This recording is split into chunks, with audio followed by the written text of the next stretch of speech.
நீலகிரி மாவட்டம் உதகமண்டலத்தில் இருந்து மேட்டுப்பாளையத்துக்கு 3வது மலைப்பாதை அமைப்பதற்கான சர்வே பணிகள் நிறைவடைந்துள்ளன. மேட்டுப்பாளையத்திலிருந்து பர்லியார் குன்னூர் வழியாகவும் மேட்டுப்பாளையம் கஞ்சப்பனை கோத்தகிரி வழியாகவும் உதகைக்கு போக்குவரத்து நடைபெறுகிறது. நாளுக்கு நாள் அதிகரித்து வரும் சுற்றுலா பயணிகளின் வாகனங்களால் அடிக்கடி நெரிசல் ஏற்படுகிறது. இது சீசன் காலங்களில் அதிகமாக இருக்கும். இதை தவிர பருவமழை காலங்களில் ஏற்படும் இயற்கை சீற்றங்களால் மண் சரிவு, பாறைகள் சரிந்து விழுதல் போன்றவற்றாலும் போக்குவரத்து ஸ்தம்பித்து விடுகிறது. இவற்றை தவிர்க்க 3வது மலைப்பாதை அமைக்க முடிவெடுக்கப்பட்டது.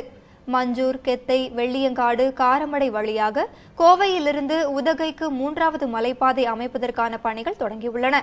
ஏற்கனவே இந்த வழியில் அரசு பேருந்துகள் இயக்கப்பட்டு வருகின்றன. வனத்துறை, மின்வாரியம் ஆகியவற்றின் கட்டுப்பாட்டில் சாலையின் சில பகுதிகள் வருகின்றன.